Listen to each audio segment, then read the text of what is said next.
Sunni radical Islam is the evil in our time. Yes, sir. And Iran represents the biggest threat. Because it would couple a radical Islamic regime with nuclear weapons. That can't happen.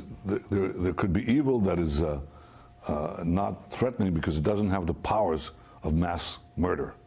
But when you couple a radical Islamic regime that says death to America with the weapons of mass death, then you have a much, much bigger problem. A squared, B squared, C squared. Radical Islamic terrorists, weapons of mass destruction equals a modern-day Holocaust? It's up to us to prevent it.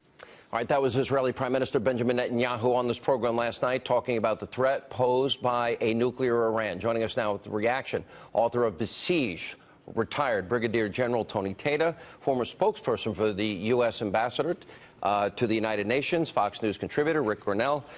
Rick, I think it's pretty clear, but he stood on the stage for so long as a voice in the wilderness. Now he has a partner. What changes now?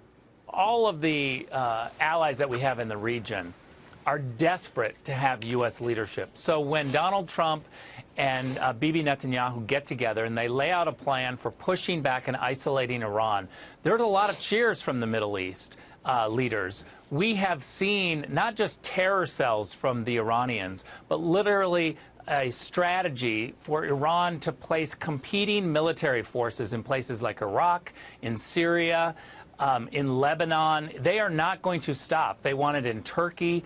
And what the Middle East and Arab leaders are now standing up and seeing is that the United States is saying, we are going to once again push back the Iranians and isolate them. There are a lot of cheers coming up from the Middle East on that. Yeah, and let me play for you a moment about this new coalition, General, where I ask him, are the Saudis, the Egyptians, the Jordanians joining forces with Israel? Let me play this cut for you.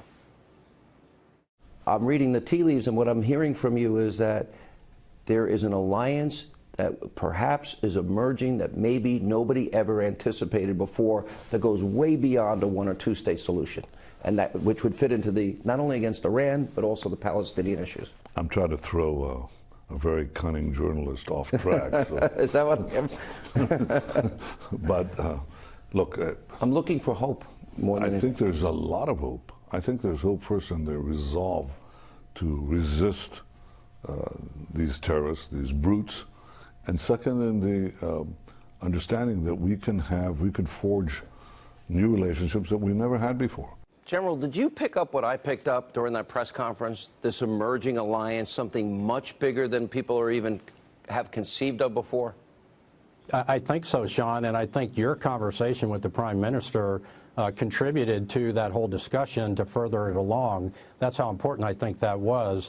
What he's really talking about and what you're talking about is stopping Iranian hegemony in that region.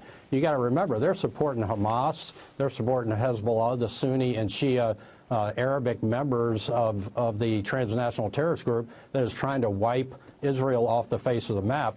So they want to get rid of Iranian hegemony. They see Iran in Iraq halfway up, all the way up to Mosul. That's not to fight ISIS. That's to create more breathing room. Could we take out those sites? Let's say if all that alliance comes together, the Brits also join in, and I'm short on time. General, we'll start with you. Can we take out those nuclear sites without boots on the ground?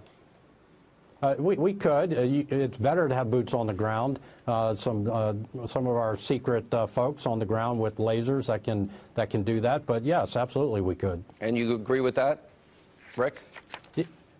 Look, I think that we need to have boots on the ground because you get timely intelligence. What we've seen inside Syria but not a lot of boots, is that not it just an army. doesn't. No, enough for intelligence. We need timely intelligence, and that's all we need. All right, guys, good to see you both. Appreciate it. That's an important discussion.